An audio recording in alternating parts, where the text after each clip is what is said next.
신약성경 196면 사도행전 6장 8절에서 15절 말씀 우리 다 같이 읽겠습니다. 자, 시작. 스데반이 은혜와 권능이 충만하여 큰 기사와 표적을 민간에 행하니 이른바 자유민들 즉 구레네인 알렉산드리아인 길리기아와 아시아에서 온 사람들의 회당에서 어떤 자들이 일어나 스데반과 더불어 논쟁할세.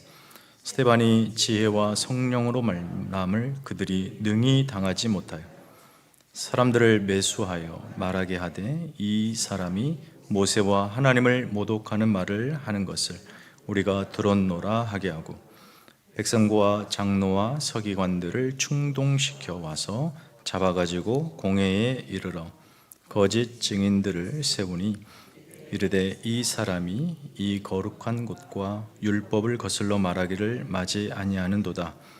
그의 말에 이 나사렛 예수가 이곳을 헐고 또 모세가 우리에게 전하여 준 규례를 고치겠다 함을 우리가 들었노라 하거늘 공회 중에 앉은 사람들이 다 스데반을 주목하여 보니 그 얼굴이 천사의 얼굴과 같더라. 아멘. 우리 전우자 한번 인사 한번 하십시다. 수요 예배 잘 나오셨습니다. 잘 나오셨습니다. 은혜가 있기를 바랍니다. 네.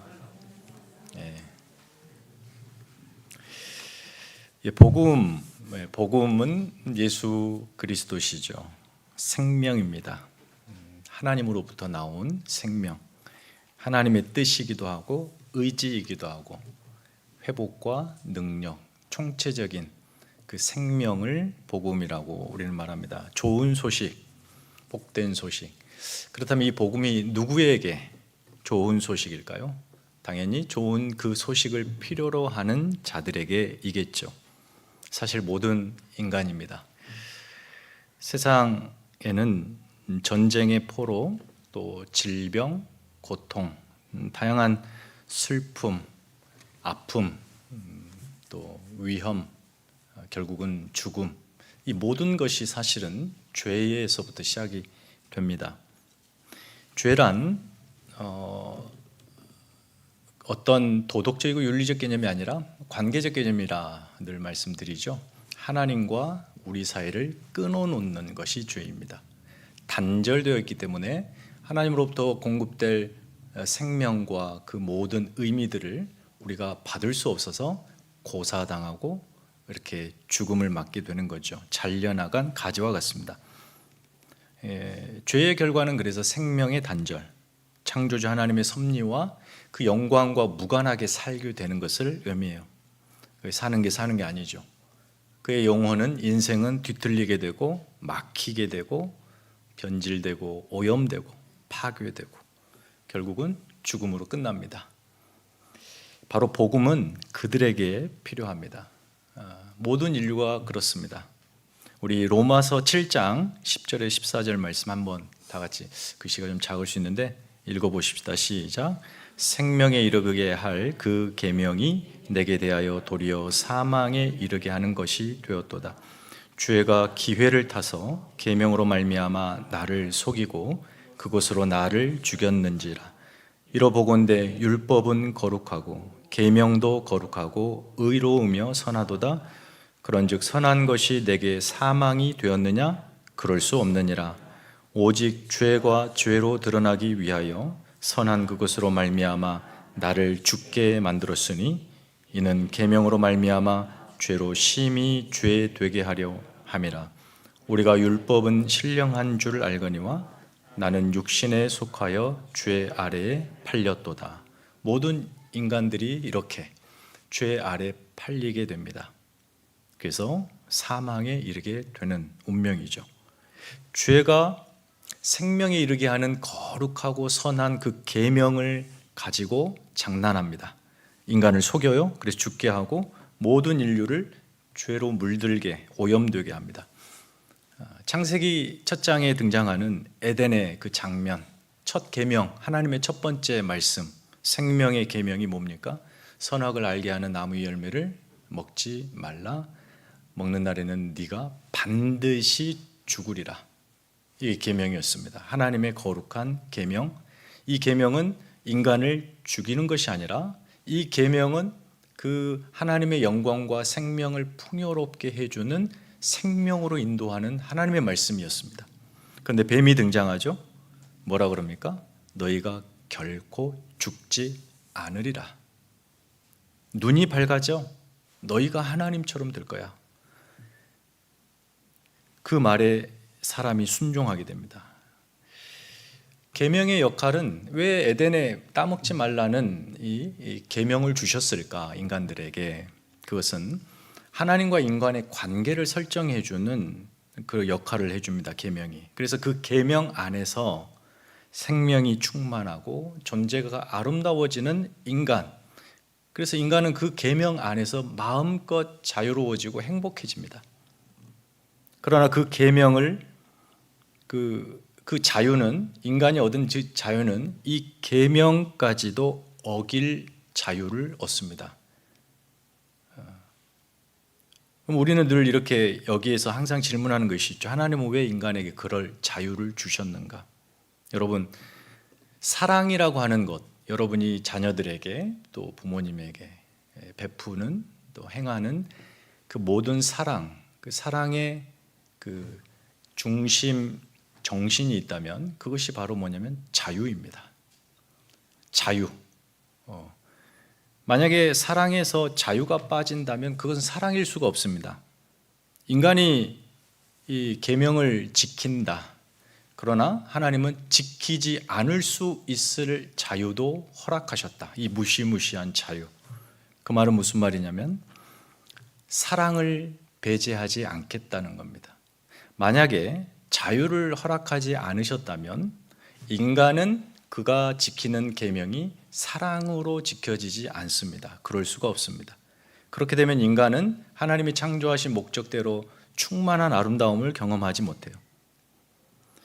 인간의 자유를 제한하고 속박하여 만들어 놓으셨다면 그 인간이 지키는 계명의 순종은 사랑일 수가 없습니다.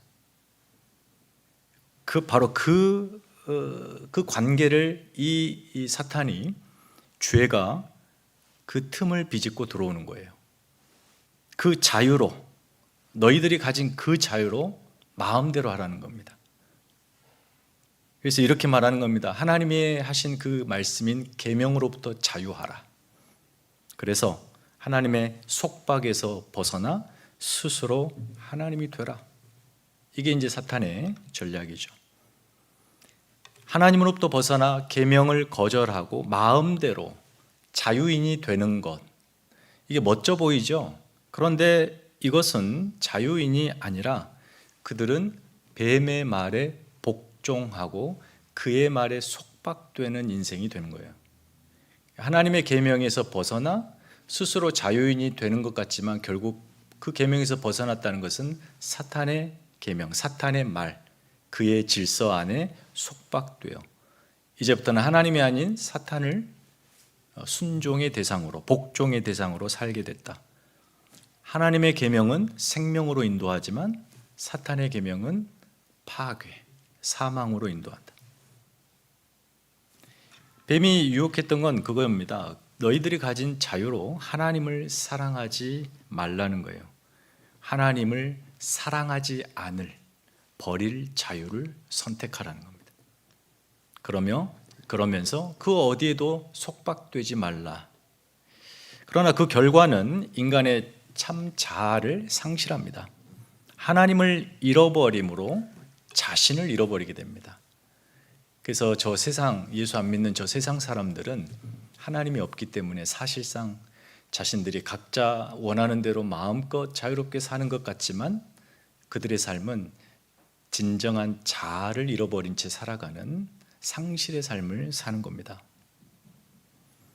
평생 하나님 없이 자신을 잃어버린 채로 살다가 비참한 죽음을 맞이하는 것, 그 사람들 죄인이죠. 복음은 바로 그 죄인에게 필요합니다. 인간에게 이렇게 비극적으로, 그 다음에 아주 치명적으로 우리 안에 침투한 죄의 저주를 풀어줄, 속박을 풀어줄 열쇠로서의 복음입니다. 죄에 오염되어 서서히 죽어가는 마치 죽음에 이르는 전염병에 감염된 그것을 고쳐줄 백신으로서의 복음. 망가진 자아, 잃어버린 자아를 찾고 그 망가진 자아를 재창조하여 하나님과의 거룩한 관계를 회복해 줄 능력으로서의 복음. 이 복음입니다. 그 복음은 답없는 모든 인생을 위한 하나님의 값없는 은혜, 사랑이죠. 예수 그리스도십니다. 복음이신 예수님, 그분이 유대 베들레헴, 팔레스타인 유대 땅 베들레헴에 들어오셨고 유대인들이 가장 먼저 그 복음을 만납니다. 예수님이 하신 일이 뭐죠? 그들의 삶의 형편과 처지를 회복시키시고 개선해 주시고 그것을 넘어 궁극적으로 그들의 영혼을 죄의 속박에서 벗어나 하나님의 형상대로 아름답게 살 수 있는 생명의 존재가 되게 하시는 일이죠. 우리 누가복음 4장 16절에서 19절 시작.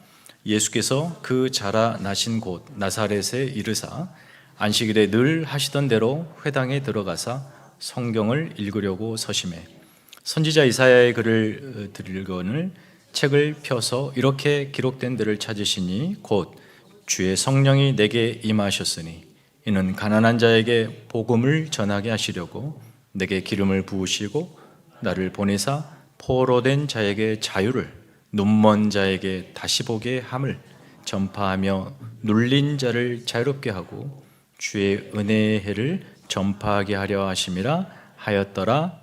그 다음 보면은 책을 덮어 그 맡은 자에게 주시고 앉으시니 회당에 있는 자들이 다 주목하여 보더라. 이에 예수께서 그들에게 말씀하시되 이 글이 오늘 너희 귀에 응하였느니라 하시니.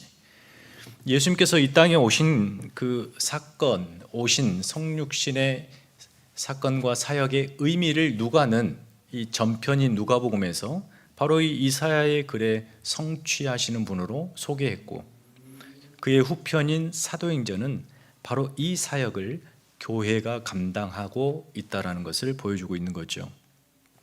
가난한 자, 포로된 자, 눈먼 자, 억눌린 자에게 해방과 자유를 줄 수 있는 능력, 그게 바로 복음입니다. 죄를 해결해 주죠. 모든 죄를 대속하실 어린 양 예수 그리스도, 그분의 십자가의 죽으심, 사망이 그를 삼켰으나 하나님께서 그를 죽음에서 다시 살리시며 그가 복음이라는 사실을 확증해 주죠. 바로 이제 복된 소식, 예수가 그리스도다라고 하는 이 복된 소식으로 말미암아 인간은 이 진정한 회복과 자아를 찾고 또 그에 걸맞는 생명의 삶이 가능하게 된 것입니다. 새롭게 태어나죠. 새 영인 성령을 받죠. 그의 존재가 하나님의 창조에 걸맞은 아름다운 모습으로 빚어집니다. 초대교회의 사명은 바로 이 은혜의 복음을 온 땅에 전파하는 것입니다. 사도행전 20장 22절 24절 읽어볼까요? 보라, 이제 나는 성령에 매여 예루살렘으로 가는데 거기서 무슨 일을 당할는지 알지 못하노라. 오직 성령이 각 성에서 내게 증언하여 결박과 환난이 나를 기다린다 하시나 내가 달려갈 길과 주 예수께 받은 사명 곧 하나님의 은혜의 복음을 증언하는 일을 마치려 하면은 나의 생명조차 조금도 귀한 것으로 여기지 아니하노라. 바울은요, 바로 그 은혜의 복음 예수 그리스도를 증언하는 일로 자기가 부름을 받았다는 것을 명확히 인식하죠. 죽음이 기다리고 포박이 기다린다, 결박이 기다리고 있지만 알면서 들어가죠. 자신의 생명을 조금도 귀한 것으로 여기지 않는 하나님의 은혜의 복음을 들고 끝까지 나아가는 사명을 감당하는 그 이야기가 이제 사도행전 후반부입니다. 그래서 제자들, 이 예루살렘 교회의 제자들의 사명은 유대인들에게 그 복된 소식을 알리는 겁니다. 그래서 먼저는 유대인입니다. 그리고 그 다음에 헬라인이에요. 그러나 그 복음은 유대인을만을 위한 복음이 아니라는 사실을 주목해야 합니다. 반드시 이 복음은 온 세상으로 갑니다. 여러분, 에덴 동산에서 발원되는 생명의 물줄기가 있습니다. 근데 그 물줄기가 에덴을 딱 나가면서 어떻게 되죠? 사방으로 갈라집니다. 동서남북. 강이 에덴에서 흘러나와 동산을 적시고 거기서부터 갈라져 네 근원이 되니라. 에덴에서 강이 발원하는데 이 강 물줄기가 먼저 에덴을 충만하게 적십니다. 무슨 말이에요? 에덴이 생명의 이 강의 물, 생명으로 충만하게 되고, 그리고 나서 사방으로 물줄기가 힘차게 뻗어나가면서 온 세상을 생명으로 물들이는 장면이죠. 여러분, 오순절의 성령 강림 사건, 우리가 사도행전 2장에 보았던 이 사건은요, 조금 이 에덴과 연결시켜 본다면 이렇게 말할 수 있어요. 예루살렘이 에덴이 되는 사건이에요. 예루살렘이 에덴이 됩니다. 모여든 사람들, 그 출신들 쭉 나오거든요. 그렇죠, 여러분? 그 대략 세어보면 16개가 돼요. 4개씩 동서남북 4, 16입니다. 그러니까 그들이 자국의 언어로 복음을 듣는, 생명 얻는 그것을 보여주면서 예루살렘에서부터 동서남북으로 생명의 물줄기가 힘차게 뻗어갈 것이라고 하는 하나님 나라의 이 청사진을 보여주는 사건, 오순절 성령 강림 사건이죠. 그 역할에서 교회는 바로 세상의 생명을 옮겨 전달해주는 역할을 합니다. 생명을 전달해주는 통로가 돼요. 굽이치는 강을 한번 생각해 보세요. 필요한 누구에게든지 생명을 값없이 나누어 줍니다. 강이 왜 그렇게 위에서 보면 막 굽이치잖아요. 막 꼬불꼬불 정신없이 막 이렇게 무질서하듯 보이지만, 왜 강이 그렇게 펼쳐지고 있냐면 생명을 필요로 하는 어디든 가려고 하다 보니까 그렇게 된 거예요. 강은 절대 직선으로 흐르지 않습니다. 그건 인공이죠, 인공. 4대강 인공. 그게 아니라 강은 항상 생명을 필요로 하는 그곳에 어디든 값없이 나누어 주려 찾아갑니다. 생명의 강이죠. 여러분, 교회가 각 교회가 지역에 있습니다. 그죠? 우리 헬리팩스는 헬리팩스, 한인교회 이 헬리팩스 있어요. 우리가 에덴이라는 사실을 기억해야 합니다. 그것이 우리의 정체성이에요. 에덴, 이 지역이, 그러면 에덴이 먼저 그 물로 충만하게 적셔졌다 그러니까 우리가 하나님의 말씀과 복음인 생명으로 충만하게 적셔져야 사방으로 생명을 흘려보낼 것 아닙니까? 우리가 중심입니다. 에덴입니다. 여기서부터 생명이 흘러나가요. 그런 상상을 가지고 우리가 이 교회로서의 자부심, 헬리팩스에 왜 헬리팩스 한인교회가 서 있느냐? 바로 생명을 나누어 주기 위해서. 그 자부심, 그 정체성을 꼭 잊지 않고 신앙생활을 하셔야 합니다. 근데 중요한 질문은, 만일 복음이 갇히게 되면 어떻게 될까요? 생명의 물줄기를 가두어 버리면 어떻게 될까요? 당연히 그 물은 아무리 생명력을 가졌다 하더라도 그 물은 오염되고 썩게 됩니다. 복음도 마찬가지예요. 복음의 성질 중에 하나는 마음껏 필요한 자에게 공급되어야 되는, 그래서 갇혀져서는 안 됩니다. 가두어져서는 안 돼요. 반드시 흘러 넘쳐야 합니다. 흘러가야 됩니다. 정체되어서도 안 되고 가두어져도 안 돼요. 죽었던 땅을 살릴 만큼의 강력한 생명력을 갖고 있지만 가두어 놓으면 그 생명력을 상실하게 돼요.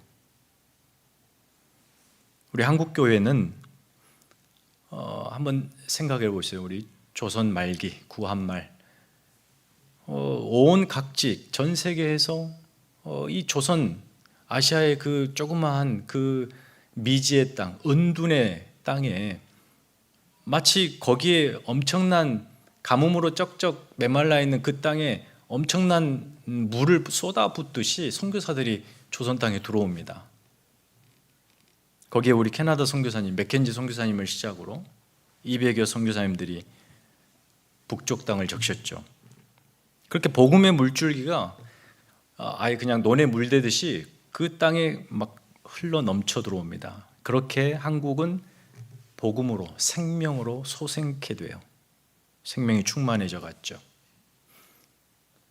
그리고 한국교회가 복음으로 점점 자라고 성장하고, 그리고 나서 나름 그 복음을 주변에, 이웃 나라에, 또 전 세계로 흘려보내기도 했습니다.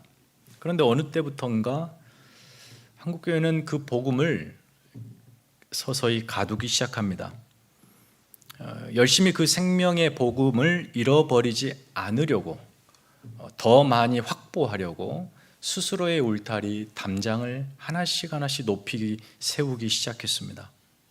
더 멋지고 화려하고 풍요롭고 더 부요해지려고 교회의 울타리, 담장을 높이 세워 복음을 그 안에 차곡차곡 쌓는데 열을 올리게 됩니다.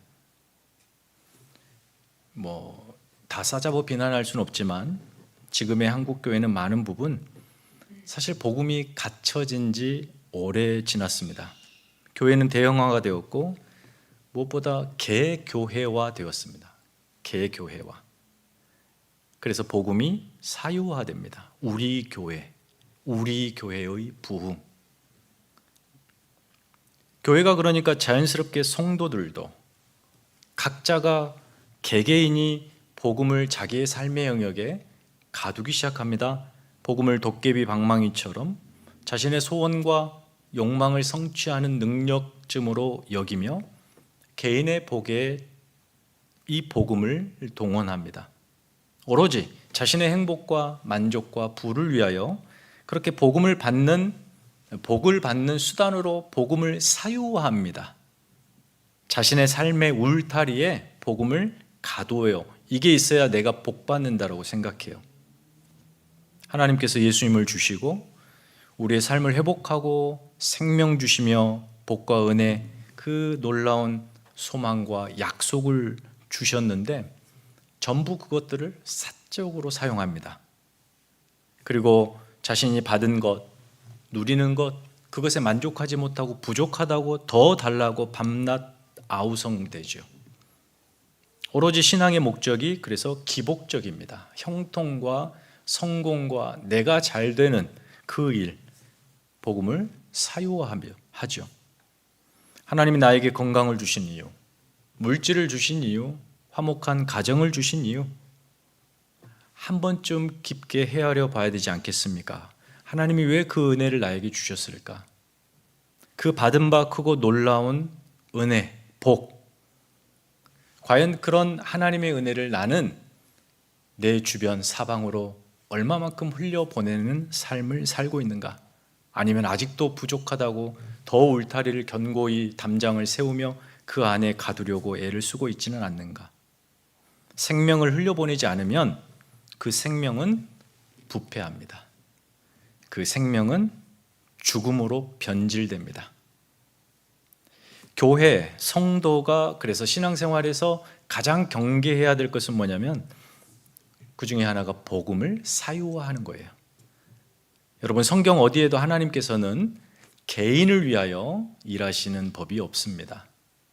아브라함을 부르셨다. 아브라함 개인에게 복 주시려고 부르신 것이 아니라 그를 통해 모든 열방이 복되게 하기 위해서 부르셨습니다. 야곱을 부르시죠. 그에게 12아들을 주심도 야곱 한 가정을 위함이 아니라 이스라엘 그 거대한 나라를 위해서이고, 모세를 불러 광야, 하나님의 백성 이스라엘 광야 공동체를 만드심도 모세를 위한 것이 아니라 이스라엘을 위한 거.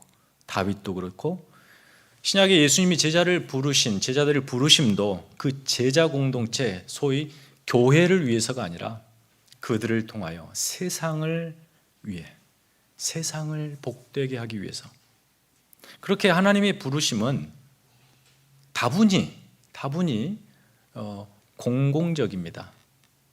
복음의 공공성이라고 말해요. 공공성. 하나님의 부르심이 그래요. 복음이 전파되어야 됩니다. 나에게 갇혀 있으면 안 돼요. 그래서 나로 하여금 누군가가 복을 얻어야 됩니다. 물론 내가 복된 자가 되는 거죠. 그것이 우리를 부르신 하나님의 목적이라고 말하고 있습니다. 여러분에게 여러분의 삶의 모든 영역을 충분히 적시고도 남을 만큼의 은혜를 부어주십니다. 우리가 깨닫지 못하고 그렇게 생각 안 했을 뿐이에요. 우리의 삶을 가득 적셔주시고 스치기만 해도 그 적신 복음이 막 터져서 흘러나가게, 넘쳐가게, 그렇게 여러분의 삶을 복되게 하신 이유는 여러분을 통해서 하나님이 누군가의 삶을 그렇게 생명으로 물들이시기 위하여 그 일에 우리를 부르신 거죠. 근데 여러분, 예루살렘 교회가요, 성령을 받았지 않습니까? 놀라운 기적과 표적, 유무상통한 이 이상적인 공동체가 되었어요. 그들 안에 가난한 자가 없었습니다. 굶는 자가 없었어요.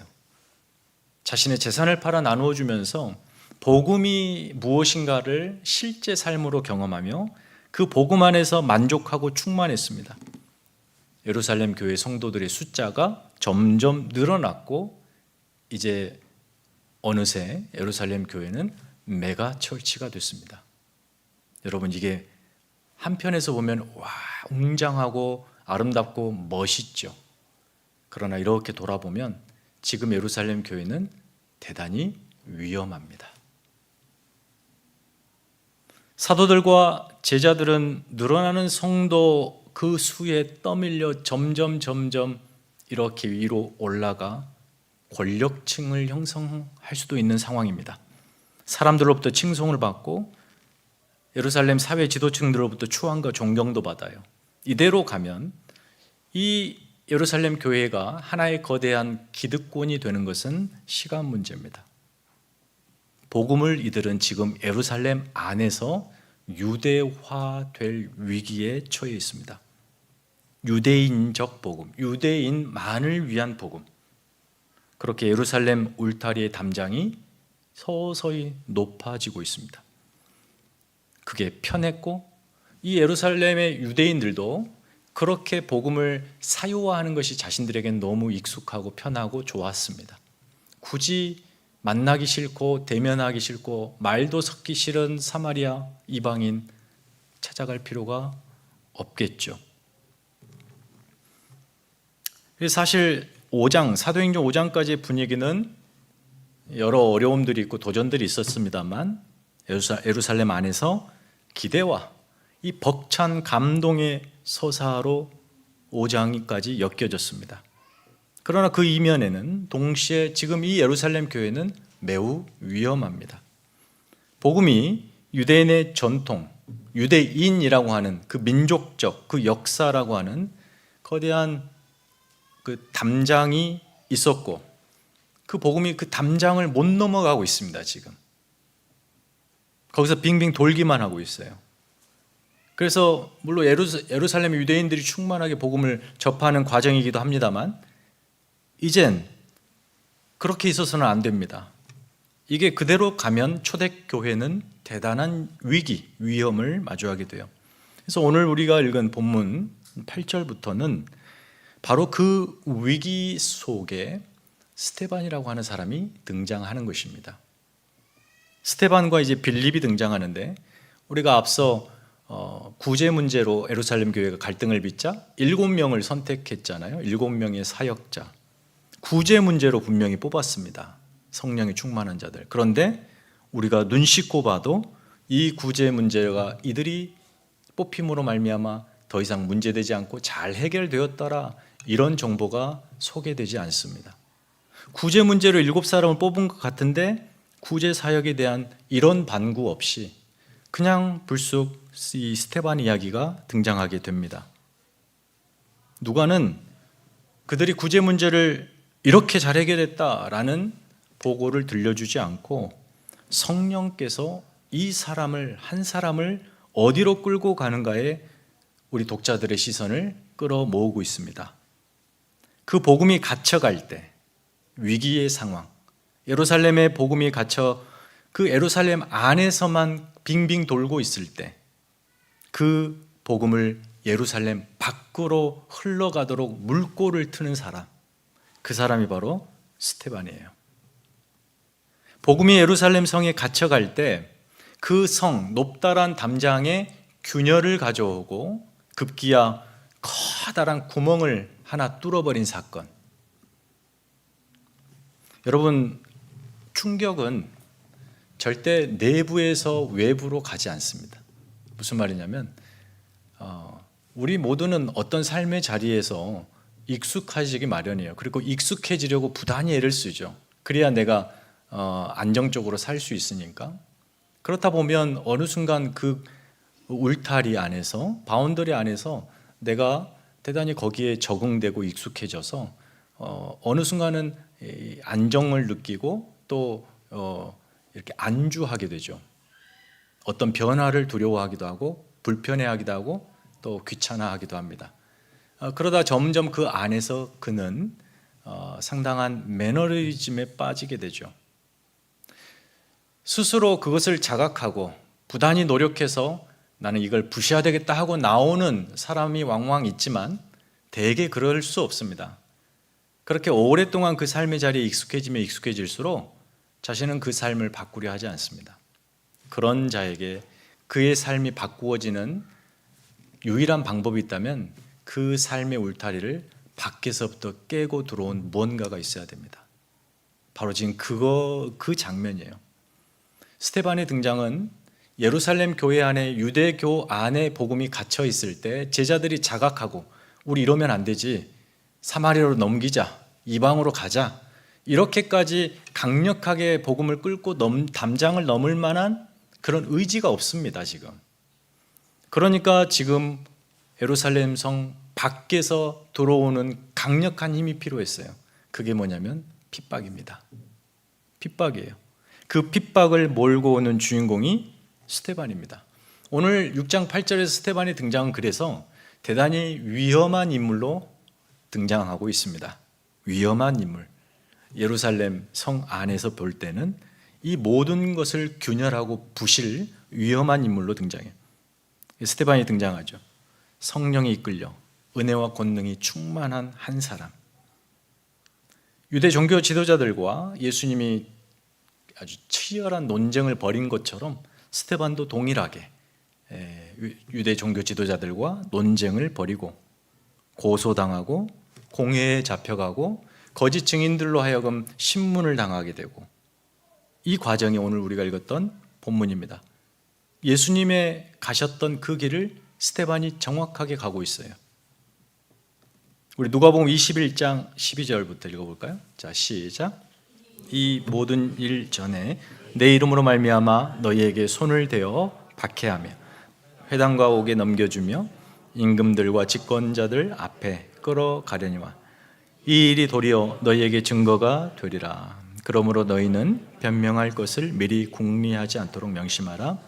내가 너희의 모든 대적이 능히 대항하거나 변박할 수 없는 구변과 지혜를 너희에게 주리라.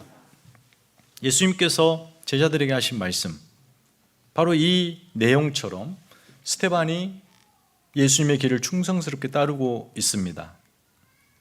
종교 지도자들, 권력자들이 득달같이 달려들어 스데반의 입을 봉쇄하고 그의 운명을 마치 예수님의 운명처럼 만들어버리려 하고 있습니다. 그리고 마지막 구절이 이렇죠. 다 같이 15절 읽을까요? 자, 시작.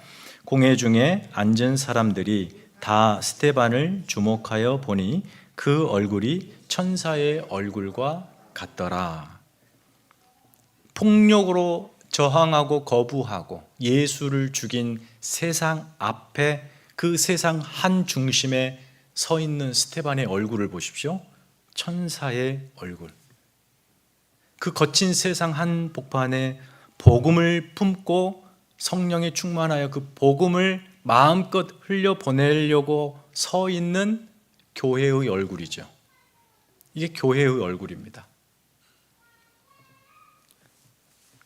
그런데 오늘날 교회는 천사의 얼굴을 한 채 온갖 탐욕과 사리사욕을 조차 열심내는 기관 공동체처럼 보이고, 또 개인 신앙인은 그 복음을 품고 있지만 이처럼 천사의 얼굴을 하고 있지만 또 그들 역시 개인적인 사리사욕에 취하여 서 있지는 않는지, 이 복음을 품은 교회, 성령 충만한 이 사람이 예수님이 그리하셨던 것처럼 스데반은 세상 앞에 두려움 없이 그 찬란한 빛으로 섭니다. 생명의 빛으로. 그리고 나서 모두가 그의 얼굴을 주목할 때 그의 입술에서 터져나오는 복음의 설교, 이게 이제 다음 7장에 등장하는 것입니다. 스데반의 사역, 죽음, 아주 압축적으로 등장하죠. 짧게. 그의 사역과 그의 죽음은 거대한 폭풍우를 몰고 올 겁니다. 그의 죽음은 너무 급작스러운 비극의 죽음처럼 보여지지만 예루살렘 성 안에서 고립되고 고사될 위기에 있는 복음을 드디어 이방으로 그 물꼬를 틔운 사건, 그 사건 핍박의 결정적인 계기요 방아쇠가 되는 그런 인물입니다. 스데반이 누구냐라면 이렇게 정의할 수 있어요. 그는 복음의 물줄기를 예루살렘에서 이방으로 튼 첫 인물이다. 우리가 저와 여러분이 구원 얻은 이방인들 아닙니까? 그 이방인들로서 예루살렘 사도들의 공헌과 헌신에도 감사해야 하지만, 기억해야 하지만 특별히 이 스데반을 기억하셔야 돼요. 예수님의 죽음으로 예루살렘 교회가 탄생하지 않습니까? 스데반의 죽음으로 예루살렘 밖의 교회가 탄생하기 시작합니다. 물론 사마리아는 빌립, 이방은 사도 바울, 이렇게 도식화해서 생각할 수 있지만, 그러나 첫 단추는 예루살렘 밖으로 복음을 끄집어내는 첫 단추는 바로 이 스데반이에요. 그래서 이 사도행전 6장 8절에서 7장까지의 스데반 이야기는 사도행전 이 거대한 복음의 하나님 나라 정진하는 이 사역의 위대한 변곡점으로 자리하고 있습니다. 복음의 사유화를 우리는 늘 경계하십시다. 아낌없이 복음, 이 생명, 은혜를 흘려보내는 삶을 살아야 그의 삶이 윤택해집니다. 생명이 넘칩니다. 그리고 감사가 넘칩니다. 영혼이 프레시해져요. 건강해집니다. 우리가 교회 사역하는 이유는 뭐겠습니까? 바로 우리가 건강해지는 방식이기 때문에 그래요. 한 개인도 마찬가지예요. 타인에게 생명을 나누어 주며 나에게서 흘러간 무엇으로 인하여 그의 삶이 윤택해진다는 것, 그 무엇이 다른 것이 아닌 복음이라는 것. 내 영혼이 살찌워지고 건강해지고 나로 말미암아 누군가의 영혼이 부욕해 되는 그 일에 내가 부름을 받았다는 것. 부요하신 이로서 너희를 위하여 가난하게 되심은 그의 가난함으로 말미암아 너희를 부요하게 하려 하심이라. 예수 그리스도의 은혜 받은 너희여. 바울이 그렇게 얘기하는 거죠. 저와 여러분 예수 그리스도의 은혜, 복음을 다 은혜를 받았습니다. 여러분의 인생의 참된 복은 무엇일까? 우리 교회의 참된 부흥은 무엇일까? 교회의 부흥은 이 헬리백스 한인교회라고 하는 울타리 안에 교인 수가 많아져서 이곳에 빈자리가 없이 가득 성도들이 채워지는 것, 사실 그것은 아닙니다. 내 인생의 울타리에 내가 원하는 것들로 가득 채워지는 것, 그것도 아닙니다. 그저 하나님이 허락하신 은혜, 그것 가지고 생명을 아낌없이 마음껏 흘려보내는 일에 헌신하는 것. 복음의 생명력을 마음껏 충만히 맛본 자의 증거죠. 여러분의 삶의 자리가 에덴이 되기를 소망합니다. 먼저 여러분이 하나님 말씀의 은혜와 예수 그리스도의 그 사랑으로 충만하게 젖으시고 조금만 터치해도 그냥 물이 툭 튀어나오듯 은혜가 튀어나오듯 여러분이 서 있는 그 자리가 에덴이고 사방으로 동서남북으로 여러분이 맞닿았고 마주하는 그 누군가에게 구별 없이 차별 없이 모두에게 여러분 안에 그 충만한 생명의 복음을 마음껏 흘려내시는 여러분 되시기를 바랍니다. 여러분이 복음을 가두시고 여러분 안에 그 안에 신앙의 울타리 안에 갇혀 계시면 하나님이 스데반을 일으키셔서 외부에서 여러분을 그 울타리를 무너뜨리는 그 도전에 여러분을 두실 수도 있습니다. 열심히 여러분의 삶에 그 생명의 복음을 마음껏 흘려보내는 생명의 그 은혜의 삶이 되시기를 축원합니다. 기도하십시다. 이 시간 말씀을 생각하시면서 정말 불꽃처럼 살다간 스데반이라는 사람을 이제 만납니다. 그가 그저 그냥 침묵했다면 그는 살았을 거예요. 그랬다면 어떻게 됐을까요? 끔찍하지 않습니까? 복음이 예루살렘 성에 갇혀 고사합니다. 그것은 하나님께서 교회를 세우신 목적이 아니죠. 그래서 스데반을 선택하십니다. 그를 부르셨고 이 위험한 사역에 그를 세우셨고 불꽃처럼 격정적으로 타오르다 그만 생을 달리하게 하십니다. 하지만 스데반을 통해서 복음은 예루살렘을 넘어갑니다. 우리를 부르신 하나님은 우리 안에 예수 그리스도 생명의 복음을 충만하게 허락하셨고 여러분의 일상에 단 한순간도 하나님의 은혜에서 벗어난 일이 없는 그렇게 여러분의 삶의 자리를 은혜로 물들이신 분이십니다. 우리가 더 요구하고 기대하는 것들이 있겠죠. 하지만 그것들이 채워지면 하겠습니다가 아니라 이미 나는 예수 그리스도 측량할 수 없는 하나님의 은혜를 받은 자로서 내가 이렇게 살겠습니다. 나를 통하여 생명을 증거케 하여 주옵소서. 여러분 이 시간에 그렇게 기도하면서 여러분의 부르심을 다시 한번 생각하십시다. 기도하겠습니다. 하나님 아버지, 우리를 부르신 그 부르심이 무엇인지를 다시 한번 생각합니다. 내가 잘 되는 것, 우리의 가족이 행복한 것, 건강한 것, 근심 걱정 없이 주어진 생애를 사는 것, 그것은 가난한 삶입니다. 하나님 예수 그리스도의 생명을 내어주시면서까지 우리의 그 가난을 부욕케 하신 하나님, 복음으로 부요한 자가 되었고 하나님의 은혜, 하나님의 생명으로 충만한 자가 된 우리가 나 자신의 이 좁은 바운더리 울타리 안에 복음을 가두고 산다면 그것은 사는 것이 아니라 오히려 생명의 복음이라 할지라도 그는 고사하고 하나님이 우리를 부르신 목적은 상실되고 실패할 수도 있는 그런 위기에 빠지게 되고 하나님 우리에게 원하시는 우리의 아름다운 인생의 모습은 맛볼 수 없는 채로 사는 것입니다. 하나님 우리의 삶의 울타리를 허물게 하여 주옵소서.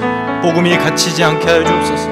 하나님 우리의 삶을 그 복음의 능력 생명으로 마음껏 적셔 주시고 동서남북 우리가 서 있는 그 자리가 에덴이 되어 모든 사람들에게 생명을 값없이 흘려보내는 그리스도의 사랑을 실천하는 자가 되게 하여 주시옵소서.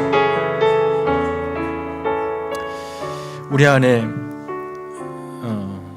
건강이 연약한 자들이 많습니다. 특별히 심각한 질병으로 또 싸우고 있는 우리 성도들이 있어요.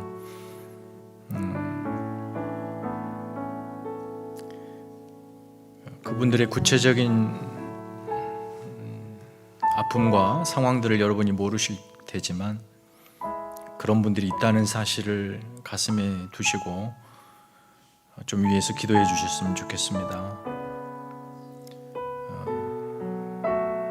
생명이 위협이 있는 그런 질병 앞에서 두려워하지 않도록 하나님의 은혜로 그 질병이 치유되고 오늘 말씀에 예수님이 오셔서 하신 그 사역처럼 그들이 다시금 복음의 능력을 체험하고 경험하여 회복되고 하나님의 살아계심을 마주할 수 있도록 은혜 부어주시라고 건강에 연약하여 두려워하는 자들에게 평안과 위로와 회복을 주시라고 함께 기도하시고 또 우리가 하는 모든 교회의 사역이 이처럼 값없이 생명 나누어주는 위대한 사역이라는 것을 기억하십시오. 그저 봉사요 사회 어떤 섬김이 아니라 생명 나눔입니다. 그저 음식을 전달하고 또 시간을 함께 보내주는 차원이 아니라 우리 안에 충만한 이 복음을 나누는 사역입니다. 그들이 이 생명과 복음을 통해서 저들의 삶이 회복되고 그리스도의 충만한 은혜로 그들의 존재가 아름다워지고 생명으로 충만해질 수 있도록 우리 사역을 위해서도 함께 기도하겠습니다. 하나님 아버지, 사랑하는 성도들, 특별히 건강이 연약한 자들이 있습니다. 하나님 아버지, 그들을 불쌍히 여겨주시고 모든 질병을 치유하시고 죽은 자도 살리시는 예수 그리스도의 그 능력이, 하나님 그 은혜가 그들에게 있게 하여 주시옵소서. 하나님이 살아계십니다. 하나님의 은혜를 맛보게 하여 주옵소서. 저들 안에 하나님의 그 사랑을 충만하게 부어주셔서 질병이 치유되고 무엇보다 하나님과의 관계가 회복되고 하나님의 사랑을 깨닫는 은혜의 시간이 되게 하여 주시옵소서. 함께 기도합니다. 하나님, 우리의 기도를 통하여서 저들의 아픔이 치유되게 하시고 상처가 회복되게 하시고 질병이 떠나가는 하나님 은혜가 있게 하여 주시옵소서. 하나님, 우리가 하는 모든 사역이 예수 그리스도의 이와 같은 살리는 생명의 능력이 증언되고 선포되고 전달되는 생명의 통로, 생명의 전달자가 되게 하여 주시옵소서. 하나님, 그저 도덕적이고 윤리적이고 사회 봉사적인 그런 기관이 아니라 예수 그리스도의 복음의 생명으로 충만하여진 교회로서 전하는 생명의 사역이 되게 하여 주시옵소서. 충성스럽게 주님을 따르는 교회 되게 하시고 세상 그 적대적이고 거부하고 폭력으로 저항하는 세상, 그 세상의 천사의 얼굴로 서게 하시고 복음을 늘려보내는 교회의 얼굴이 되게 하시고 그렇게 생명을 값없이 흘려보내는 그 일에 헌신하는 저희들 되게 하여 주시옵소서. 이곳에서 우리의 교회가 에덴이 되게 하시고 우리가 하는 모든 사역이 사방으로 뻗어나가 생명의 복음이 마음껏 흘려보내지는 거룩한 사역이 되게 하여 주시옵소서.